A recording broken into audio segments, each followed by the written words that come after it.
World War II. Nazis are killing civilians. It was called the sardine method. Victims laid in layers, like sardines in a jar. An effective way to exterminate many people in a short time. But this film will not be about the Nazis. Hands tied behind the back. An expertly aimed shot in the neck. And the fall into a huge mass grave. These people were not killed by the Nazis. They were killed by one of the Allies, the Soviet Union. The Soviet Union was killing people in this way for many years, both before and after it joined the Allies. These victims had no memorials. They were buried in anonymous mass graves. The murderer's power that killed them and the powers that collaborated with the murderer were never actually prepared to talk about them. The memory of millions of innocent victims was erased from history.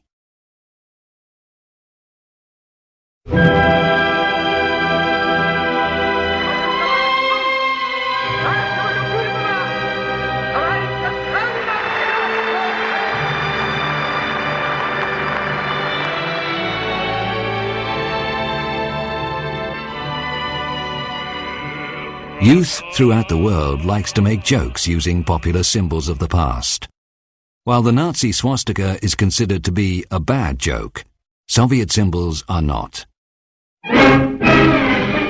Communism, after all, was not Nazism. It was about equality and harmony. There was nothing wrong with the idea itself. Well, actually, there was. There was something which made it different from the other utopias. Lenin believed in what he called the war of classes, which meant that the ultimate harmony can only be reached after certain groups of people are killed. Initially, when communists come to power, and that doesn't matter where, let it be in Russia, in Poland, in Cuba, in Nicaragua, it doesn't matter, in China. Initially, they destroy about 10% of the population, and that's very specific. This is used not just to kill enemies, they're not enemies, it's to restructure the fabric of society. It's a social engineering. Top intellectuals, best workers, best engineers, they would kill them all. And then they will try to restructure the new society. Hang at least 100 kulaks, execute the hostages, do it in such a way that people for hundreds of miles around will see and tremble. Lenin. In 1917, the communists seized power. Lenin now had a chance to apply Marxism to real life. Those who resisted were shot. There were terrible massacres against resisting peasants. And again, nobody knows exactly how many people died, but we're talking about 10 million or more. But even the most ruthless terror could not break popular resistance, particularly in the ethnic republics, where communist terror was entwined with national oppression, as it was in Ukraine. On September the 11th, 1932, Stalin wrote to his associate Kaganovich, "The situation in Ukraine is very bad. If we don't take steps now, we may lose Ukraine." Several meetings of Stalin's inner circle resulted in a plan of action. It was an horrific plan. In that winter, 32 to 33, all food supplies in the Ukraine were taken away. A huge cordon was created so that nobody could leave. Initially, people didn't die. Leftover supplies of grain and vegetables kept them alive. But this was not part of Stalin's plan. So he ordered NKVD to confiscate all grain, all food from these areas. By doing that, he knew he's condemning them to death. картошку, свеклу, капусту, соленая капуста в бочке, с бочкою. Куда забираешь, садить же нужно. Нужно посадочным, никто не забрать, и все.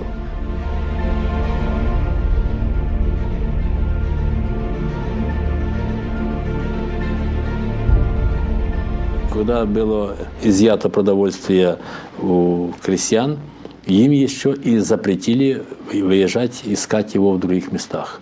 Купить, обменять или заработать это продовольствие. And then the hunger began.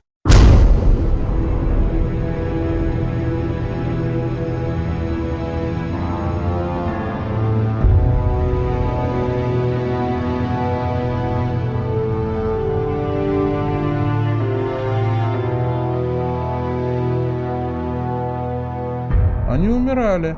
Причем в города их тоже не пускали, старались не пускать. Там стояли заградительные отряды, которые саживали этих умирающих, голодающих с поездов. И некоторые умирали прямо вот на вокзалах или на подъездных путях, там, к Харькову, Киеву.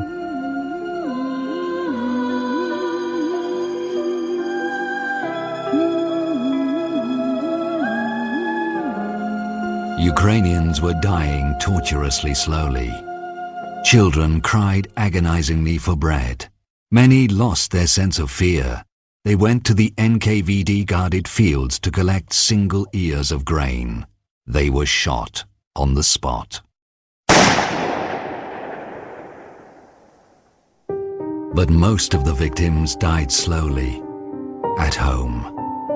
Special NKVD units raided people's homes to collect the dead bodies. They received 200 grams of bread for every dead body they delivered. Она заходит. Ага, кто у вас здесь помер? Давай. И там до одной, значит, женщина сама лежит, опухшая, понимаешь. Так, говорит, давай ее сейчас заберем. Что и она все равно помрет завтра, за ней еще ехать нужно будет. Сегодня она просит, что да я же еще живу, я жить хочу, я.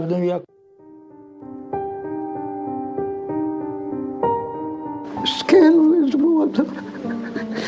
Як стануть землею закопувати, то я мала не ходила на кладбище, а люди такі вже дорослі ходили. Казали, земля ворушилася, як закриють цю землю. Many were buried alive.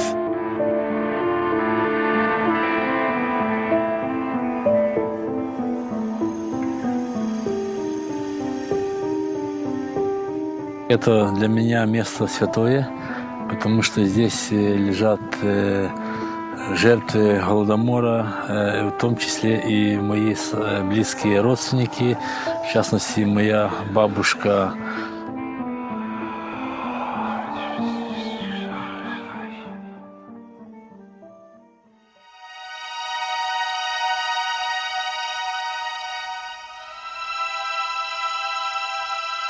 Ten years later, the Nazis will exterminate millions of Jews. They will take away their gold, melt it down, and deposit the bars in Swiss banks.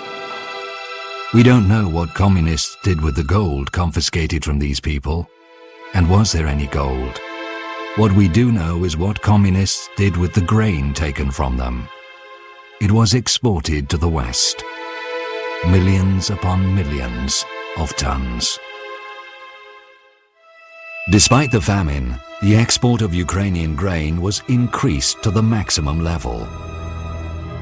The Western media reported both on the scale and character of the famine genocide. Ukrainians were being exterminated in front of the whole world. But the world did nothing to help them.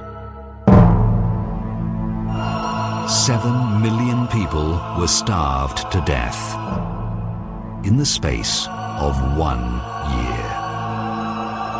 Mankind has never seen a more efficient extermination program than the one in Ukraine during the winter of 1932 and 33.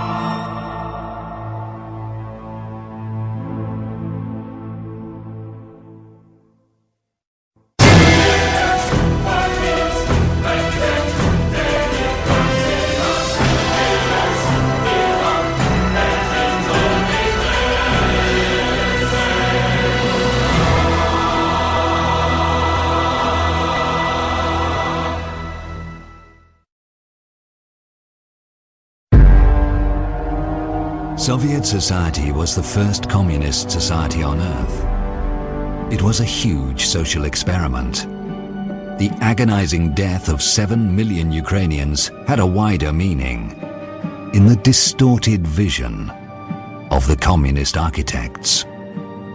You have to make the revolution, then establish the dictatorship of proletariat, and then the birth of the new man can be possible. The birth of the new man was the ultimate aim of Marxism, breeding a new evolutionary form of human being who will think, look, and act differently. But communists were not alone in this endeavor. Wir müssen einen neuen Menschen erziehen und zu einer neuen Lebensform zu führen. Hitler's National Socialism was also about creating a new man. In both systems you have an ideology which has the ambition of creating a new man. That means that both systems don't agree with human nature as it is. They are at war with nature, with human nature. This is the root of totalitarianism. And you find it both in Nazi. In Nazi, it's an ideology based on false biology, and communism is based on false sociology. But both systems have an ambition of being scientific and resting on a scientific basis. The main scientist of Nazism, Alfred Rosenberg, confessed to the Nuremberg Tribunal that Hitler had misused the idea of National Socialism. Indeed, the idea, in the Nazi view, wasn't so bad after all. Healthy, beautiful, blonde, and happy people.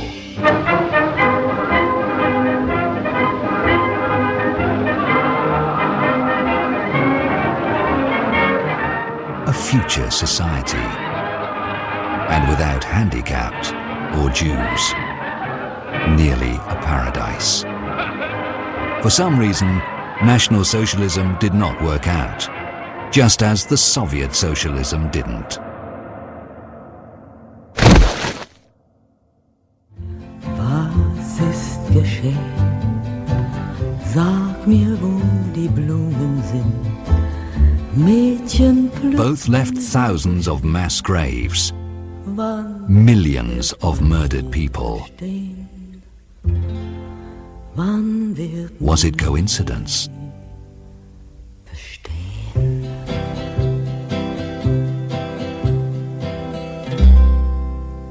I don't think many people know that only socialists publicly advocated genocide in the 19th, 20th centuries. I think that's a very little known fact, and it seems shocking if you mention it. I've lectured on it here and in other universities, and it's always greeted with a sense of shock.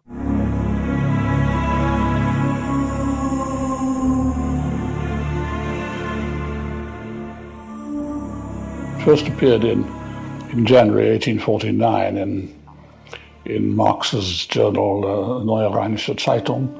Engels wrote of how the class war in Marxian terms means that when socialist revolution happens, the class war happens, there will be primitive societies in Europe 2 stages behind, because they're not even capitalist yet. And he had in mind the Basques and the Bretons and the Scottish Highlanders and the Serbs, and he calls them racial trash, Völkerabfälle, racial trash, and they will have to be destroyed, because being 2 stages behind in the historical struggle, it will be impossible to bring them up to the point of being revolutionary. He spoke about the vulgarity and dirtiness of Slavic people, you see. And he thinks, for instance, that Poland had no Poland has no reason to exist. The classes and the races, too weak to master the new conditions of life, must give way. They must perish in the revolutionary Holocaust. Karl Marx. Marx began it. He was the ancestor of modern political genocide. And I don't know that any European thinker of the modern period before Marx and Engels ever publicly advocated racial extermination. I can't find anything earlier, so I presume it starts with them. The teachings of Marx and Engels were carefully studied by Lenin, the man who established the first Marxist country on earth. 1 year after Lenin's death in 1924, the New York Times published a small article, which at the time went almost unnoticed. It was about some newly established party in Germany. The National Socialist Labour Party, of which Adolf Hitler is patron and father, persists in believing that Lenin and Hitler can be compared. Who's speaking? A certain Dr. Goebbels. On the speaker's assertion that Lenin was the greatest man, second only to Hitler, and that the difference between communism and the Hitler faith was very slight, a faction war opened with whizzing beer glasses. Amazing. The future Nazi propaganda minister Goebbels was openly declaring that the difference between Lenin's communism and the Hitler faith was very slight. As we read, it didn't go down well with potential voters, so the Nazis changed their tactics.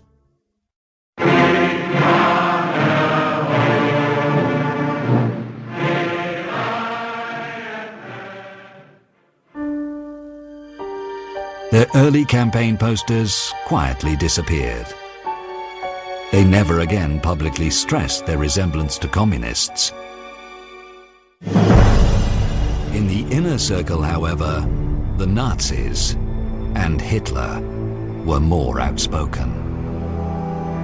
Hitler often said that he had learnt a great deal from Marxism, from reading Marx, I mean. The whole of National Socialism is based upon it, he said, meaning doctrinally based.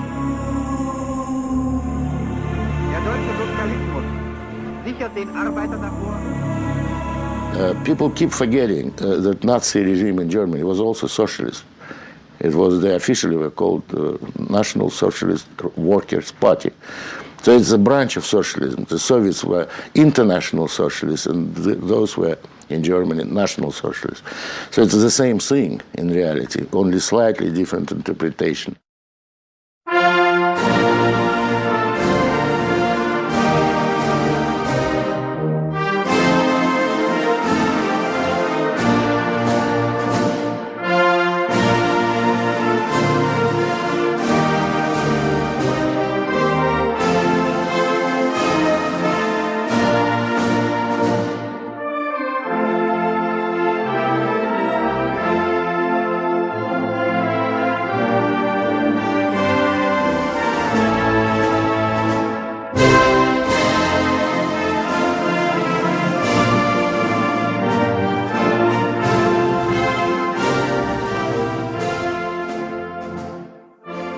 Part of the left went to Hitler. At least in France, part of the socialists went to became advocates of Hitler.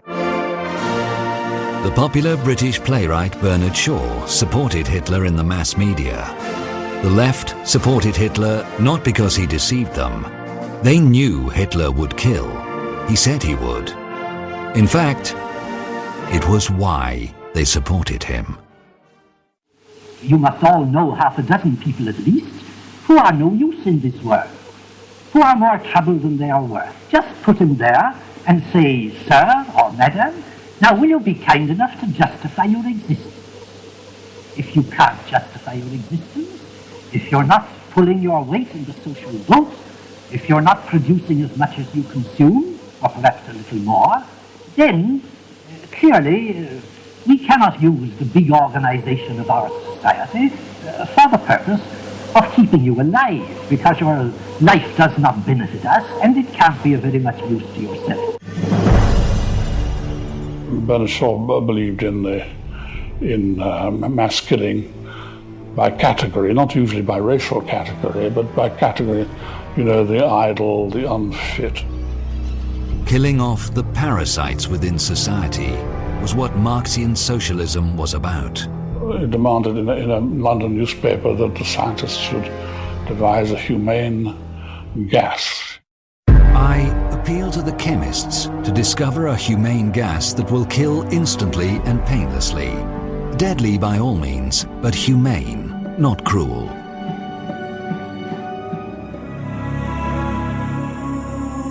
After 10 years, such gas will be discovered. It will be called Cyclone B. The man who oversaw its practical application, Adolf Eichmann, will later testify that thanks to Cyclone B, people in Auschwitz died without pain. Cyclone B was a humane gas. Yes, Eichmann will use the very same words.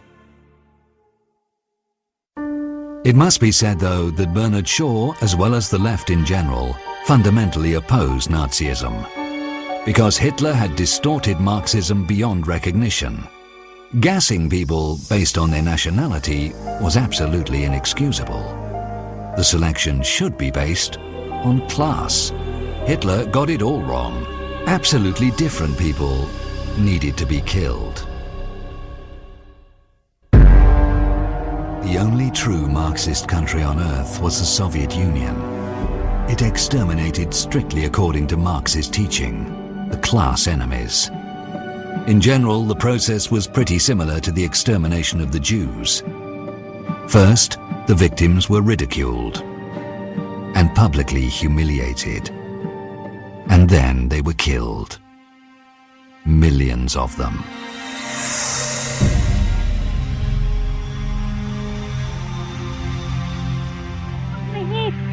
Ведут сейчас с нами вместе разоблачить и еще можем больше разоблачить, которые остались. Никто не стесняйтесь, не бойтесь.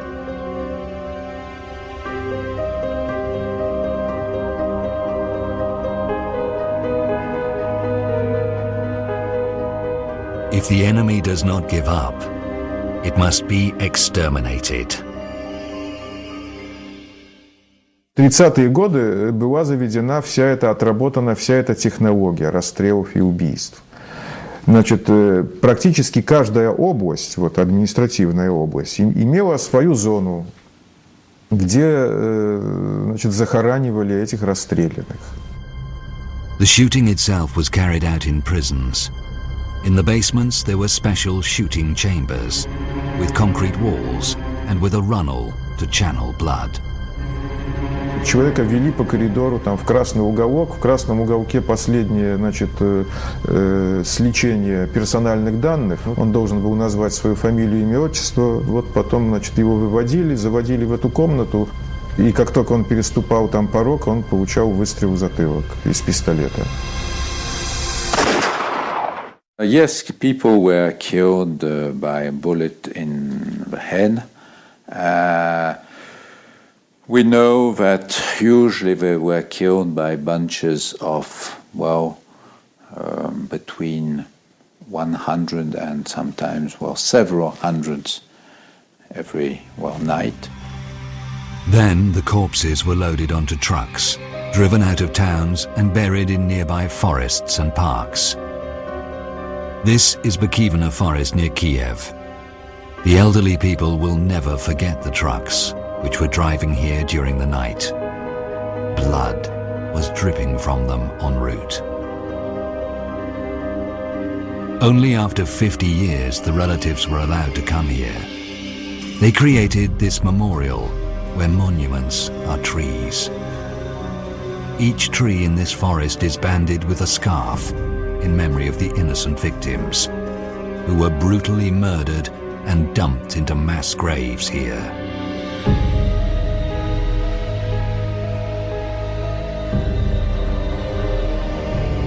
Bikivna, Butovo, Leningrad, Vinnytsia, Kharkov.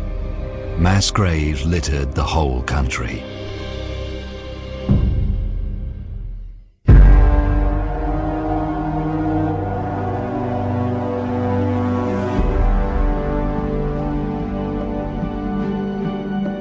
A whole generation of children lost their parents and became homeless, or so-called besprisonnia. Millions of them were begging for bread in the streets of Soviet cities. It was an embarrassing sight, especially if foreign friends came to visit Moscow. And Stalin tackled this problem. Stalin authorized in the middle of the 30s, because there was this problem of besprisonnier, he authorized the children to be shot from the age of 12.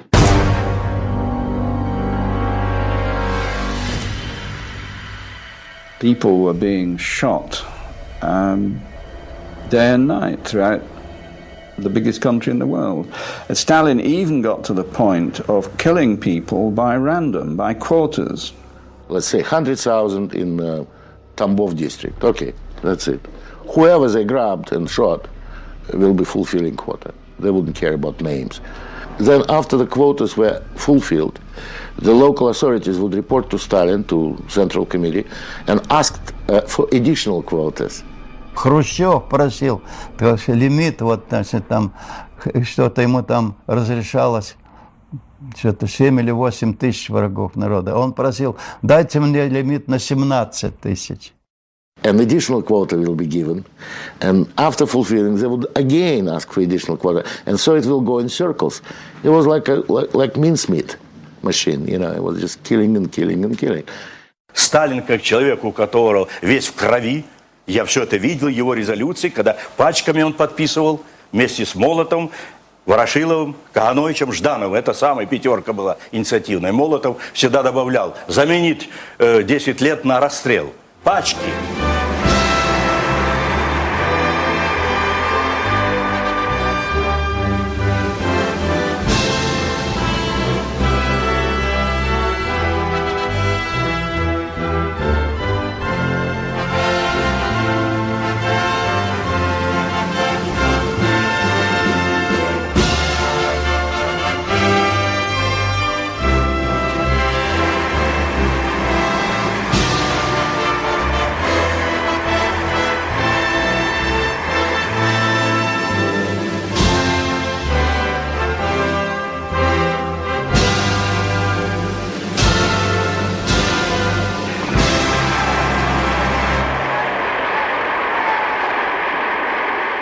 И в результате вот только за эти с 1937 года по 1941 11 миллионов человек.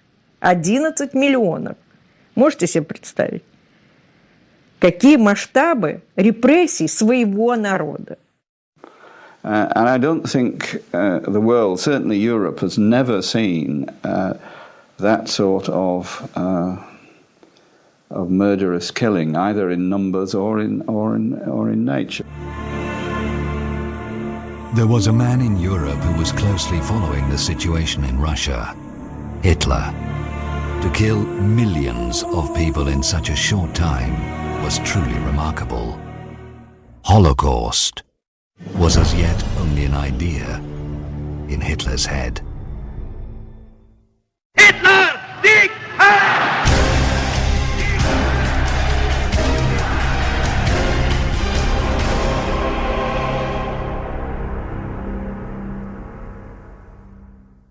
Vor uns liegt Deutschland, in uns marschiert Deutschland und hinter uns kommt Deutschland.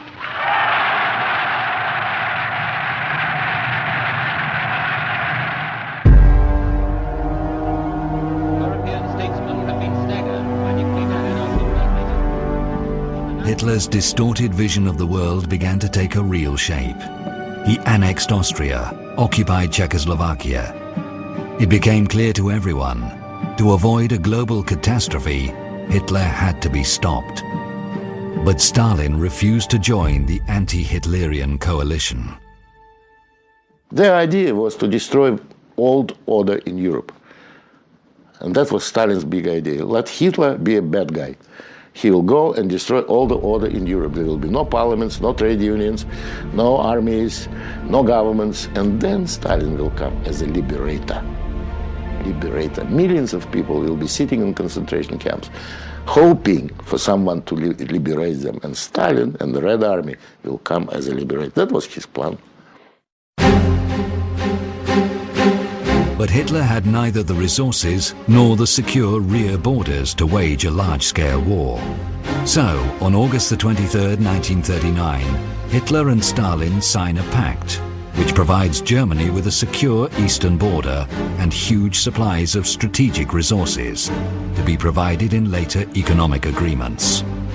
On August the 24th, the Nazi foreign minister Ribbentrop reports to Hitler on his visit to Moscow. Hitler rejoices. Now he has everything he needs to start the World War. September 1st, 1939, Hitler attacks Poland from the west. Poland is desperately resisting the Nazis. But then, on September the 17th, Poland is unexpectedly attacked from the east by the Soviet Union. Действия, которые совершило советское руководство, отдав приказ о вторжении на территорию Польши, согласно всем нормам международного права, не могут расцениваться никак иначе, как, так сказать, совершение агрессии. The Luftwaffe's bombers were attacking Polish cities, and the Soviet radio transmitter in Minsk guided them to their targets.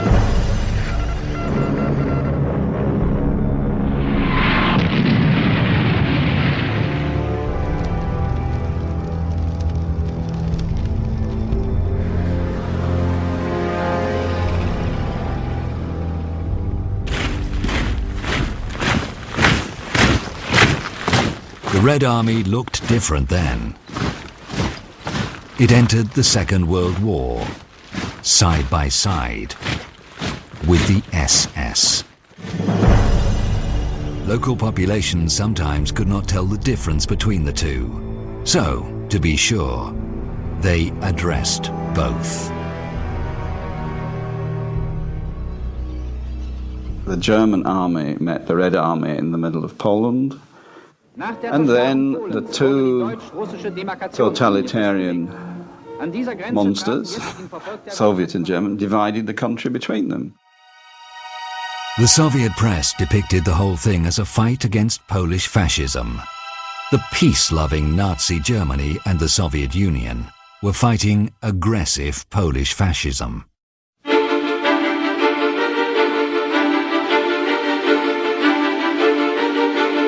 What the world did not know was that both dictators had agreed on more than Poland.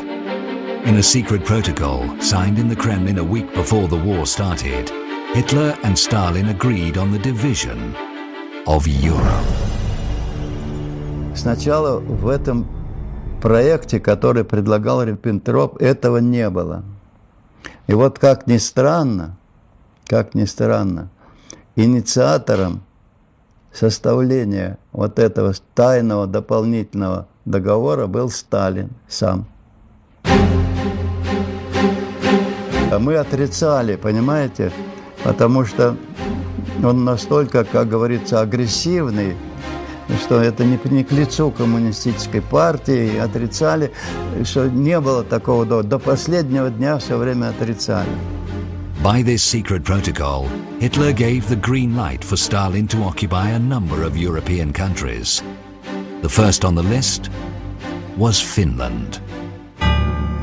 When the first bomber planes came to bomb Helsinki, you know, the autumn, November 39, Finns thought that those Russian bomber planes were lost, simply that they're bombing Helsinki by accident. Again the Russian bombers zoom over Helsinki. Again a proud city is shaken by the roar of destruction.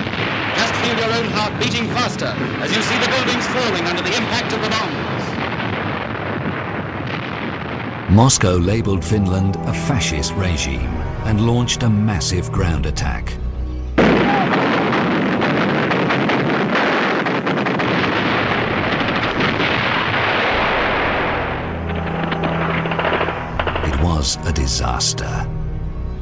Russians lost 1/3 dead, frozen and wounded. Tiny Finland was miraculously holding back the world's largest army. But it was at an enormous cost. My father lost 4 of his brothers in that war. 4. That's a lot in one family. That was the price we paid, that we did not have a democratic society next to us. Finland's flag is still flying. Though she may pass through the valley of sorrow, though she may lose her liberty and her land, she fights on. Yet another air raid on Helsinki. This time the camera catches the horror these dastardly attacks bring into the lives of the children as they dash terror-stricken to the shelter.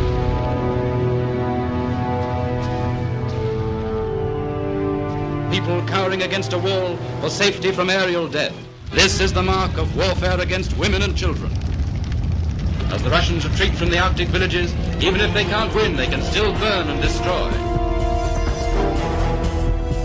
For its brutal aggression against Finland, the USSR was expelled from the League of Nations. The Kremlin's rhetoric about a fight against Finnish fascism was not taken seriously. Only 3 countries had previously been labelled as aggressors by the League: militaristic Japan, fascist Italy, and Nazi Germany. Now they were joined by the Soviet Union. In Europe, the Soviet Union had only one ally left: Hitler.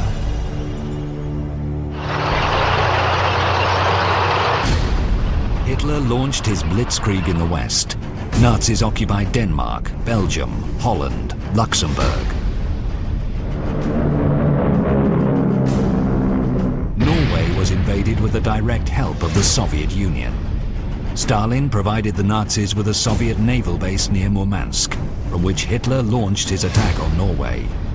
Когда было принято в Берлине решение о прекращении использования этой базы, то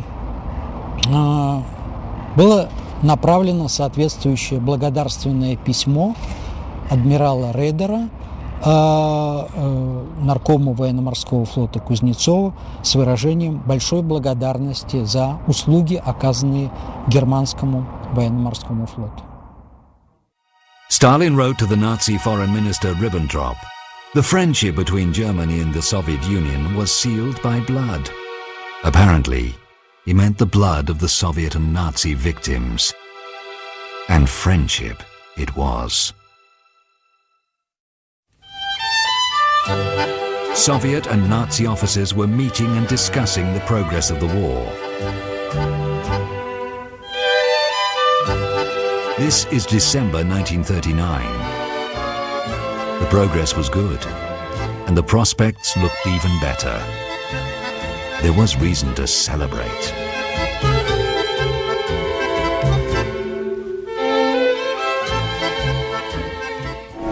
Nach den ersten russischen Getreidelieferungen trifft an den Übergang. The Soviet Union became the main supplier of resources for the Nazi war machine. Thousands of tons of oil, iron ore, construction materials. Even trainloads of Soviet grain were sent to the German army.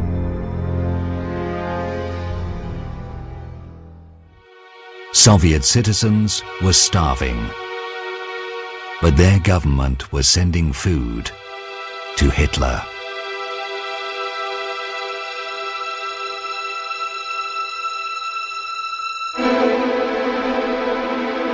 The Soviet Union went even further. It persuaded the communist parties of Europe to sabotage the resistance movement and to support the Nazis. Comforting to see Parisian workers talking to German soldiers as friends in the street or at the corner cafe. Well done, comrades, and keep it up. Even if it displeases the middle classes, the brotherhood of man will not remain forever a hope. It will become a living reality. That is the French Communist Party in July 1940.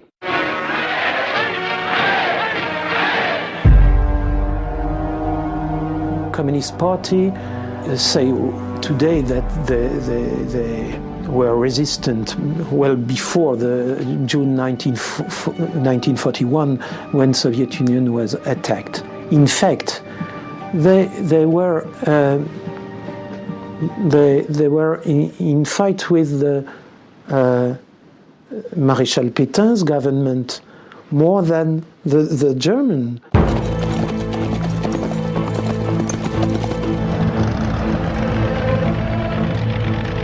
In June 1940, Hitler crushed France.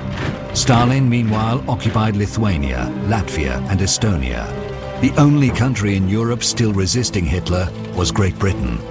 If Great Britain goes down, the Axis powers will control the continents of Europe and Asia and Africa and Australasia and the high seas. And they will be in a position to bring enormous military and naval resources against this hemisphere. The US President Roosevelt regarded the Soviet Union as an Axis power. It was evident to everyone Stalin was in the fascist camp.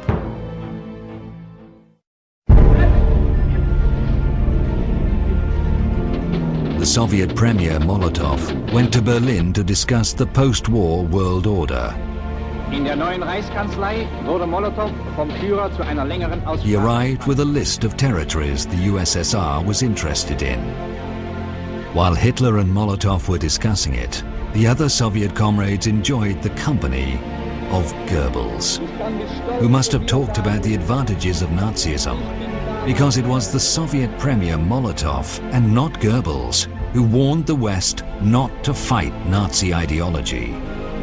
More than that, in his address to the Supreme Soviet in the Kremlin, Molotov declared that fighting Nazi ideology was actually a crime.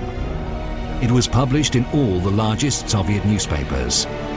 Later, that page will disappear from the public libraries of the USSR, along with many other pro-Nazi statements of the Soviet government. But why was fighting Nazism a crime in the Soviet view? Because mass killings and concentration camps were based on that ideology. Work makes you free, the Nazi camps. Work is an honor, the Soviet camps. If someone wanted to fight the ideology behind it, he would end up fighting the Soviet regime too. Molotov knew it. After all, he was the one who personally monitored the extermination of 7 million Ukrainians. Himmler monitored extermination of Jews. Both men agreed that for the common good, certain groups simply needed to be killed.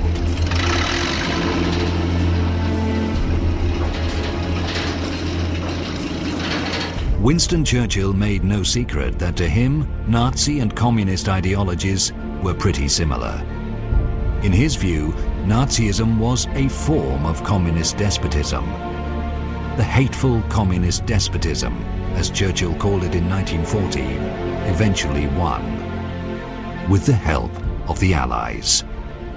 Here it is celebrated, the 60th anniversary of the Great Victory, an historical parade, no less historical than the first Soviet victory parade in World War II, together with the Nazis. Die kommandierenden Generale der deutschen und sowjetrussischen Truppen nahmen gemeinsam den Vorbeimarsch ihrer Formationen ab.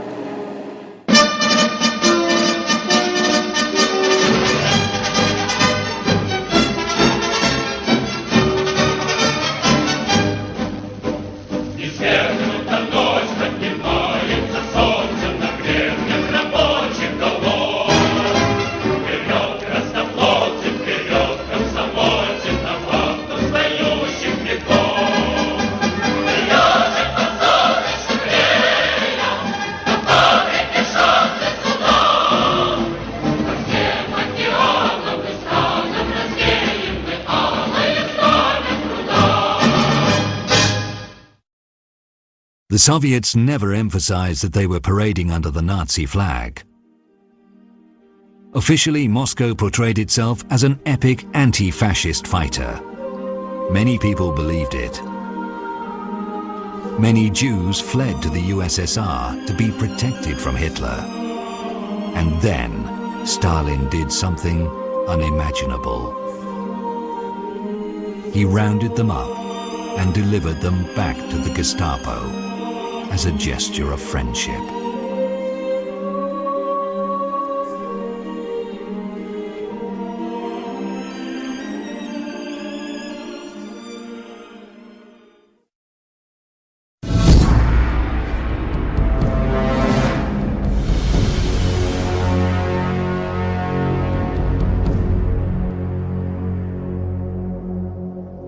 Take a look at this footage again. The Soviet officer greeting his SS colleagues with a Nazi salute. The Nazi SS and the Soviet NKVD, the Stalin security police, cooperated very closely. Archive documents reveal the enormous scale of this cooperation. Lists and lists of German communists and Jews which Soviets were delivering to the Nazis. December 1937, April 1938, May 1938, November 1938. Most of these people perished in Nazi concentration camps. But the SS-NKVD partnership was not limited to the extradition of common enemies. NKVD was training Gestapo. The Soviet machinery of terror had been operating for 20 years before the Nazis even started. Делегация германских гестапо, СС приезжает в Советский Союз учиться, как строить концлагеря. Посещали концлагеря, как это нужно, как огораживать, как ставить. The Soviet officers, in turn, went to Nazi-occupied Krakow to meet with their SS colleagues. The Jewish question was high on the meeting's agenda. Soviet officials coordinated the deportation of Jews personally with the SS Brigadeführer Otto Wächter, one of the masterminds of the Holocaust. He moved the Jews to the Krakow ghetto and later arranged their extermination in gas chambers. The fact that the Soviets collaborated with the SS is not denied by Russia anymore. What is still denied is that this collaboration was based on a written agreement. Это на немецком языке, да? Открой, пожалуйста. Вот подпись Берии. Это на немецком языке, да? Волмахт, что-то. Совершенно секрет. Перевод с немецкого языка. Рейхсфюрер СС, начальник Главного управления безопасности, Берлин, 3 ноября 1938 года. На основании этой доверенности мой представитель штандартенфюрер СС Генрих Мюллер имеет поручение подписать в Москве с руководством органов безопасности Советского Союза соглашение о совместной деятельности между НКВД и Генеральным управлением безопасности Германии, на которое мы возлагаем большие надежды, подчеркнуто 2 раза рукой Берии, связанные с укреплением мира и безопасности между нашими странами. Группенфюрер СС Гейдрих, подпись. Мамулов. Мамулов, да? Мамулов это да. Самое. Здесь приобщите к основному документу Лаврентий Берия. Подпись личная. This document was smuggled out of the presidential archive in Moscow by one of its workers. It was shown on Russian television. Later, this footage disappeared from the TV archive.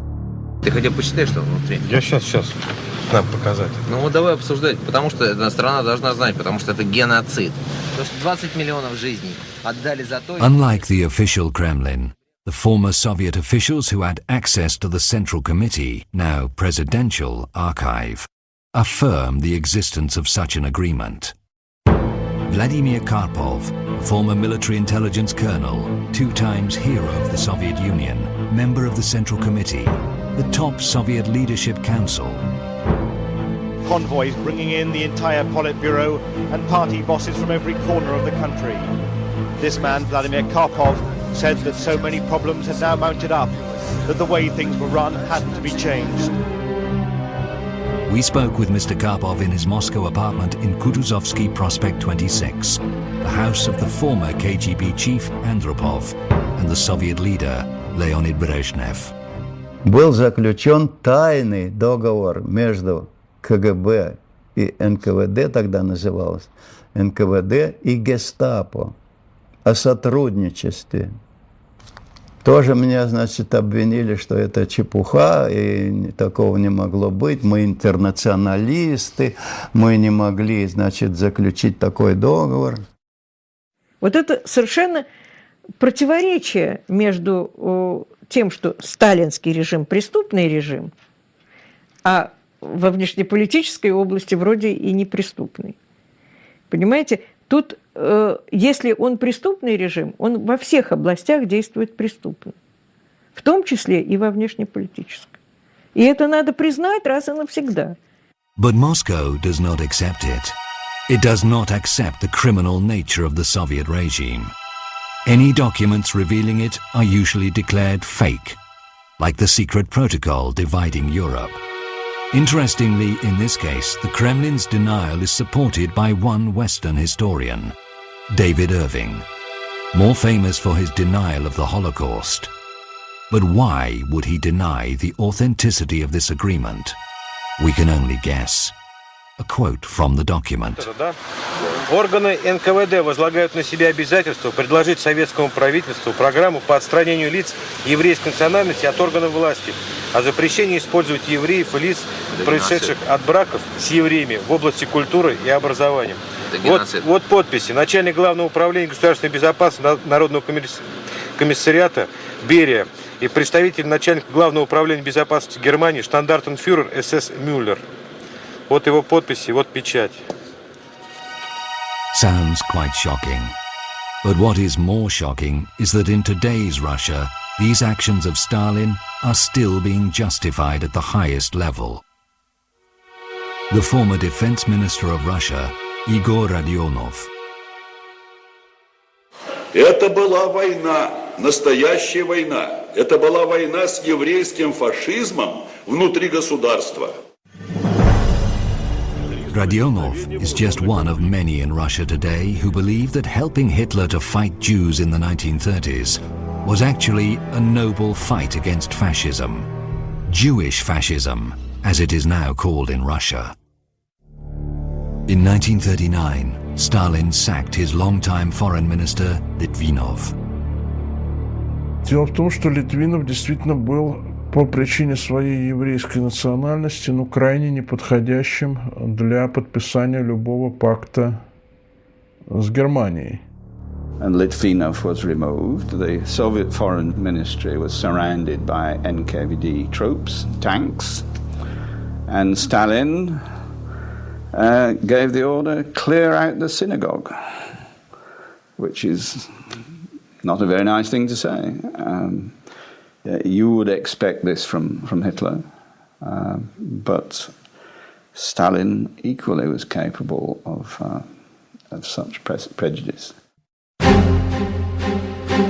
The exiled communist leader Lev Trotsky warned the world about Stalin's anti-Semitism and about the fact that Stalin and Hitler were colluding. Stalin's police, the GPU, has fallen to the level of the Nazi Gestapo. His outspokenness was becoming dangerous to the Kremlin. Trotsky was aware that his every speech could be the last. He knew that Stalin was after him. But even in his worst dreams, he could not imagine that his death will be so agonizing. Stalin sent a secret agent to Mexico. He glided into Trotsky's house and smashed him in the head with an alpine axe. Trotsky fought for his life for 2 days and then died in horrible pain. In Stalin's time, critics of the Kremlin were not argued with. They were killed.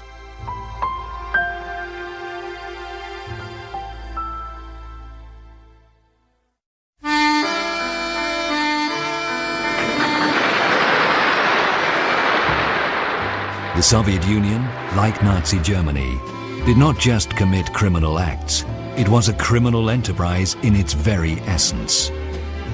To become a member of Stalin's Politburo, one had to take responsibility for murder. To be trusted, like in a criminal gang.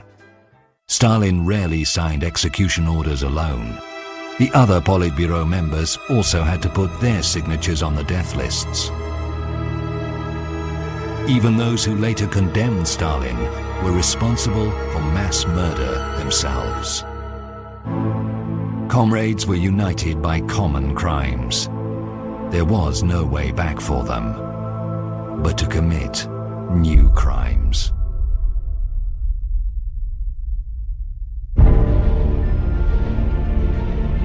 In March 1940, in a forest near Katyn village, 8 huge pits were dug. Heavy trucks brought in people. They were Polish army reservists, doctors, engineers, teachers. They were ordered to get out. No one was supposed to see what happened next, but the noise of trucks deep in the forest seemed unusual to the forester. He was locked in for 25 years, incommunicado, under a false name. They could have killed him. For some reason they didn't. I don't know why. So they just kept him in jail, and that's very well known, documented fact. What did he see? He saw NKVD shooting them. A big hole, and NKVD shooting through the back of the neck. Each of them, the people were tied up with hands behind, on their knees, on the edge of that hole. Just shot and kicked into the hole.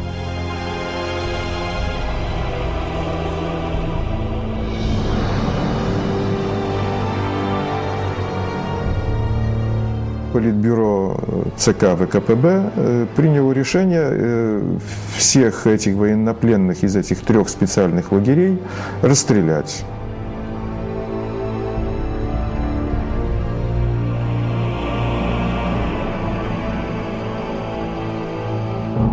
The Katyn massacre was the first mass execution of this scale in World War II. Nazis will follow suit only later. Mass murder in Katyn unleashed the industrial killing, which will soon turn World War II into the most bloody carnage in human history.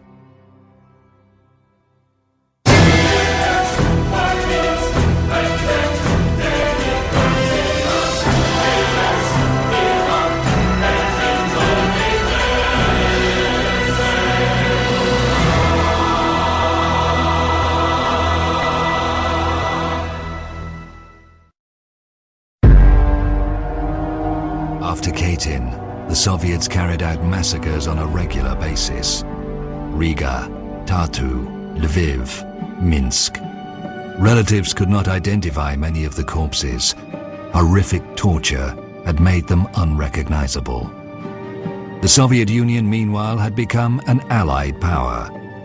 The Soviet officers who pulled out fingernails, cut tongues, and perforated the skulls of their victims with nails were paid with Western aid. The British War Crimes Act gives them immunity from persecution in Britain, because war crimes, by definition, were committed only by the Germans. You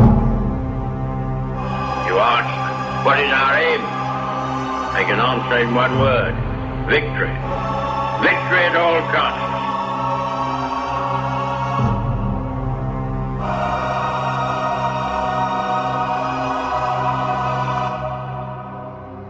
The entire Western world has lived for 60 years on the assumption that all crimes were Nazi crimes, and it's very difficult to change it.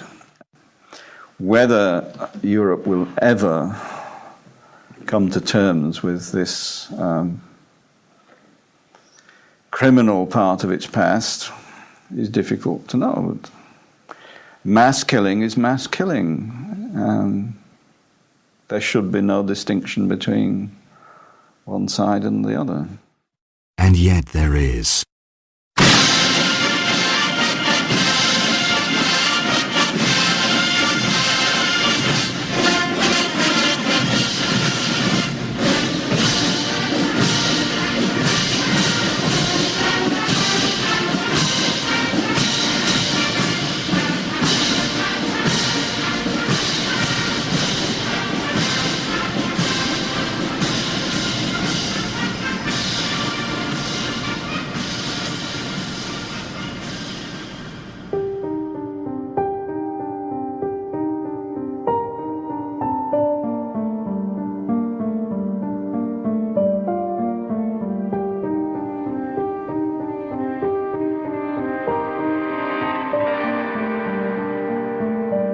The Soviet officers who shot more than 20,000 unarmed people were decorated.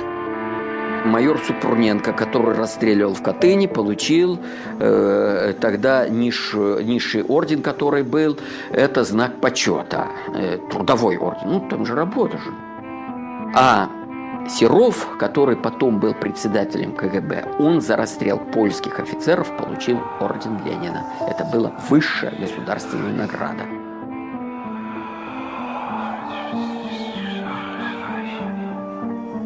World War II left more than 27 million Soviet citizens dead. The Communist Party always tried to decrease that number. Why? Because only a fraction of them were killed by the Germans. You have to remember that when the Red Army marched, behind the Red Army was a second army, the NKVD army, which had its own tanks, its own machine guns and so on, firing forward so that nobody could move back. Когда пришли наши, то специальные части снимали жетоны с наших солдат. Viktor Baturin, chairman of the Russian Military History Association, tells the shocking story of how, after major battles, special Soviet units raided battlefields and tore the dog tags off the dead Soviet soldiers to make them unidentifiable. No other country in the world has treated its war dead in this way. Due to the appalling policies of the Soviet authorities, more than 1 million Soviet citizens joined the Nazi side. Клянусь быть верным и беспрекословно повиноваться вождю и главнокомандующему всех освободительных армий Адольфу Гитлеру. They were turned against their own people. Those who refused were ruthlessly dealt with by the Nazi collaborators. А если среди нас найдутся шкурники или провокаторы, то мы сами беспощадно расправимся с ними. The Great Patriotic War was drawing to the close. Stalin was at the height of his glory. He knew quite well that nobody would ever judge the vanquisher of Hitler. So, at the end of the war, he carried out some of his most horrible crimes. Stalin exiled about a dozen of nations completely, part and parcel, young and old, women and men, even members of the Communist Party among them. They were all exiled to Central Asia, to Kazakhstan, Chechens, Ingush, Kalmyks, Karachaevs, Crimean Tatars, a dozen of nations completely wiped out. The Soviet deportations, although on a much bigger scale, were similar to deportations by the SS. The descriptions are just horrific. 60, 70 people in a closed cattle truck with no sanitary provisions, just a hole in the floor, packed so tightly that they had to stand up, they couldn't sit down. And when the train stopped, they would unload hundreds of corpses of people who died on the way. Un tā vilkām trīs, vēl divas krievietes ar ragutiem vilkām uz kapiem. Šausmīgs sniegs bija par upi vilkām. Bet tad tiešām, ka man dēliņu vilka, tad tos sargi bija noņemti. Tā jau viss, kas mira, bērns glabāja pie privātajiem. Tos neskaitīja, ka tie ir apcietinātie, tos pie privāti. Mums jau raka purvā. Un tad viens atkal bērnīši nomira. Tad es neatceros, cik vai bija pusgads vai gads bija. Tad es atkal vilku to, un tad es tikko aizgājis pie savu dēlu. Un tā bija pēdīga reize. Vienreiz es apcienu.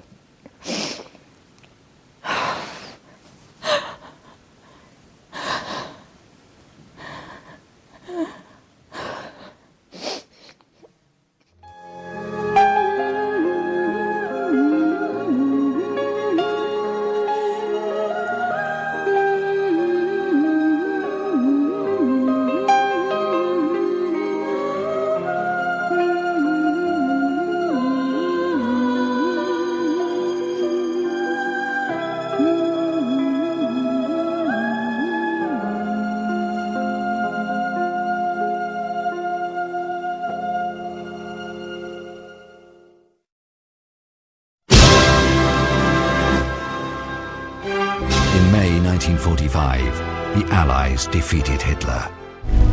This horrible film footage was shown in the West, a Nazi concentration camp after liberation. But only a few understood what they were actually seeing. The site was being cleared for new inmates. The Soviets did not destroy the Nazi camps. They continued to use them after the war. The agreement which Stalin made with the West affected the whole of Europe for the next 50 years. So although you can say the crimes are of the same order, the political outcome at the end of the Second World War quite clearly was very different for those two dictatorships. And it was also very different for the people of Western and Eastern Europe. The Soviet Union transferred a lot of ethnic Russians into the occupied Baltic countries. It was a clear violation of Geneva Convention, which forbids the transfer of civilians into the occupied countries. For example, in 1945, it was a case of my grandparents' family, which were forced by Soviet officers at the gunpoint out of their apartments. Afterwards, the Soviet officers settled there with their families.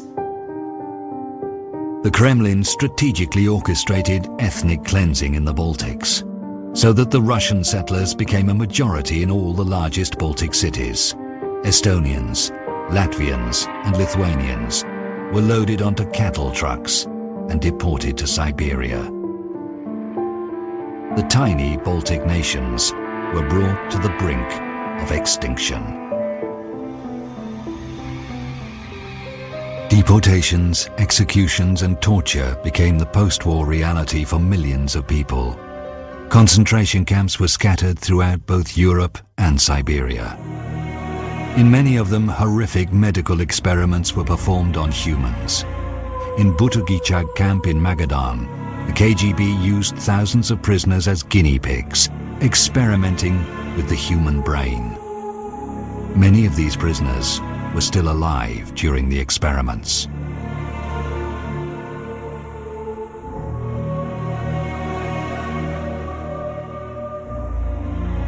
All of this happened after Nazism was defeated and memorials made to its victims. The victims of the Soviet death camps were buried in numbered graves. There is no memorial here, just a pile of the shoes of murdered victims, children's shoes among them.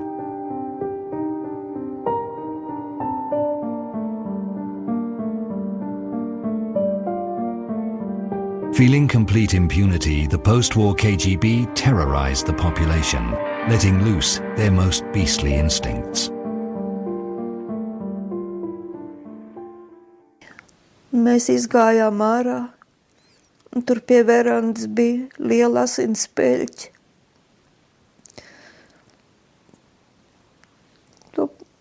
Tās asinis savācām stikla burkā, jo tā bija mūsu tēva dzīvība.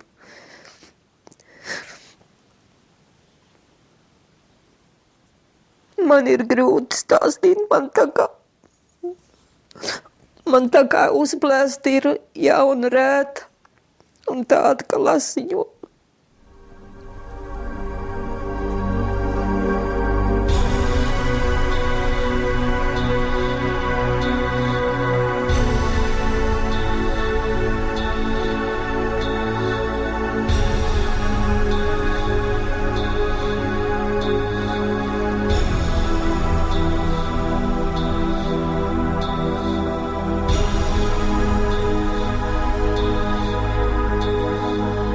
This was drawn by a KGB prison guard who had served for 33 years in the Soviet interior system. He was depicting his routine, everyday life.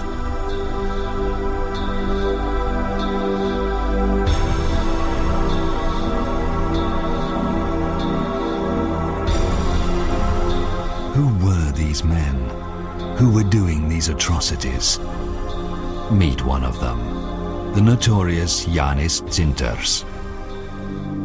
a KGB interrogator in the Soviet-occupied Latvia. He was particularly famous for his brutality towards women.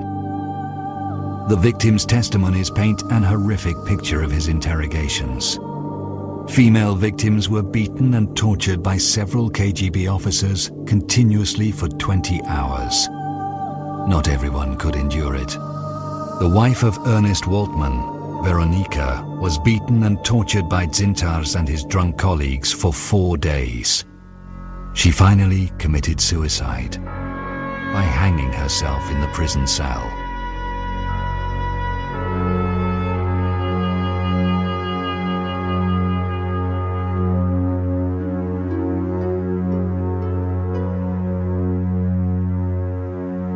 When the Soviet Union collapsed, Dzintars fled to Russia. The Kremlin refuses to extradite him, calling him an honorable veteran. With the hands of these KGB veterans, the Soviet Union terrorized and tortured innocent people. They were the ones who guarded death camps, where millions were exterminated and thousands used in horrific medical experiments. Many of these death camp veterans are still alive. Unlike their SS colleagues, they are proud of what they did.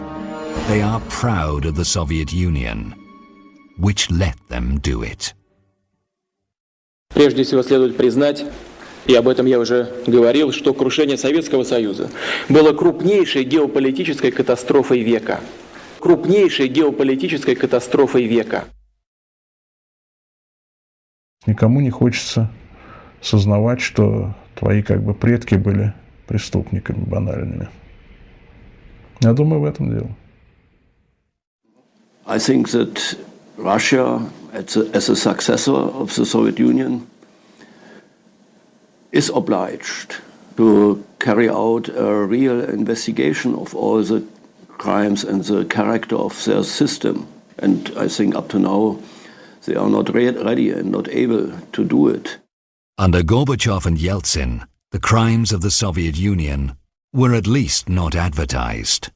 Under President Putin, we see a very different approach. The idea that Russia continues, in a sense, in the footsteps of the Soviet Union, and any attack on the Soviet Union is an attack on modern Russia. The Russian identity has been shaped up by the sense of being parts of a big empire. When they lost the empire, they couldn't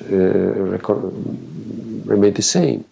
Вот эта ущербность, национальное унижение, то, что в Германии было после Первой мировой войны, а у нас после распада, это огромная питательная почва для вот этих вот новых нацистов, понимаете? Это как раз то, что было и дало всплеск в Германии к фашизму.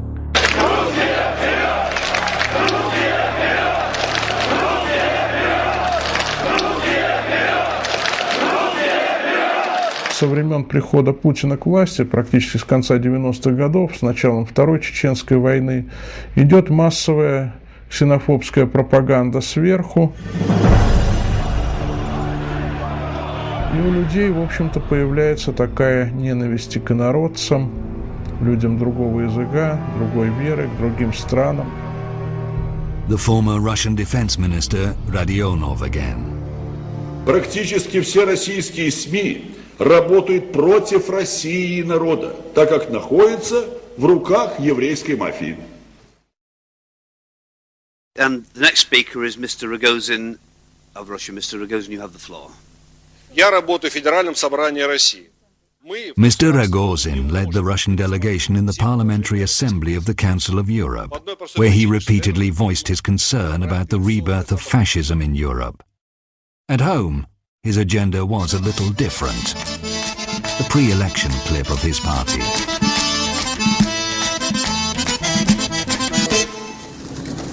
Понаехали тут.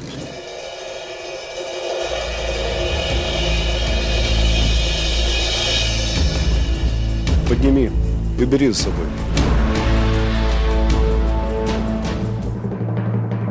Ты русский язык, понимаешь? Let's rid Moscow of trash. Депутат Куринович, пожалуйста, вам слово. Я депутат Государственной Думы, фракции ЛДПР Куринович Николай Владимирович, член комитета по безопасности. Хотел бы в своем лице приветствовать всех национал-патриотов России. Слава России!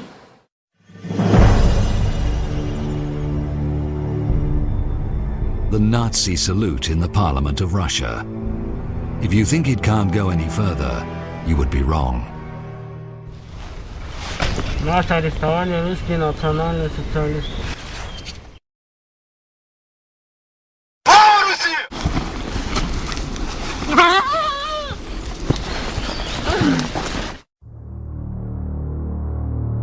This shocking video is one of hundreds published on the website of the Russian National Socialists. When it made it to the front pages of the world media, the Russian authorities finally closed the Nazi site, declaring it American provocation. The whole thing was turned into farce, questioning the genuineness of the video. Unfortunately, the murders captured on these videos turn out to be genuine. Hundreds of them every year, all over Russia. And the grief of the loved ones is also unspeakably genuine. Turning human tragedy into a farce has become a norm in Russia. Ridiculing the Ukrainian famine or the Jewish Holocaust is the norm. Because killing can be justified, especially if it cleanses society.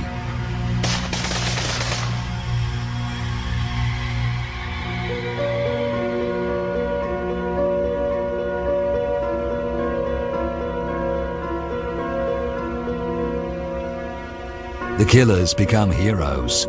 Mass murderers are decorated veterans. Young people are taught that the crimes these people have committed against humanity are heroic deeds. It is no surprise that these crimes are replicated.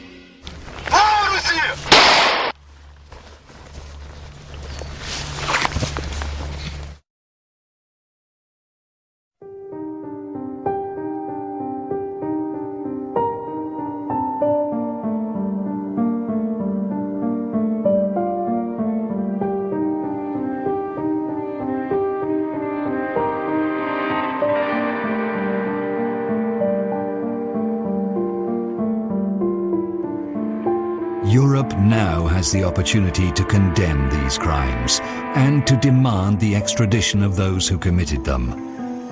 Yet Europe hesitates. Why?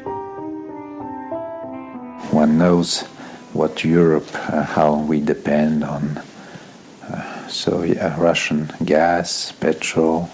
So I think it's a political note. Well, we know exactly why Europe cannot oppose Russia on so many issues.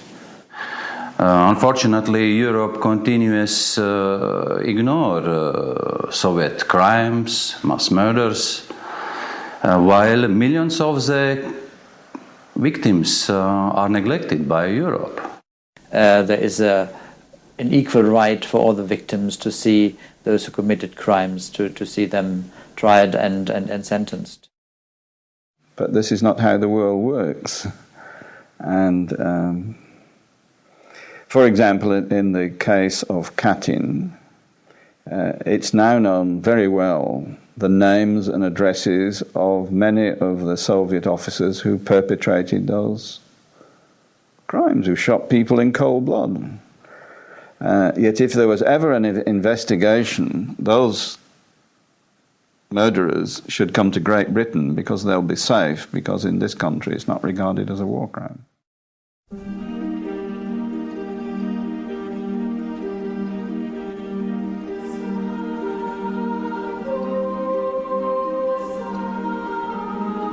And the other Soviet crimes are not regarded as crimes either. Their victims are quietly passing away, receiving no comfort, no justice. In the European Union, that is reserved for other victims. Looking at this grey monument in the very centre of Europe, one can't help thinking that it stands here because, deep in their hearts, many Europeans still believe in what these two men so persistently maintained.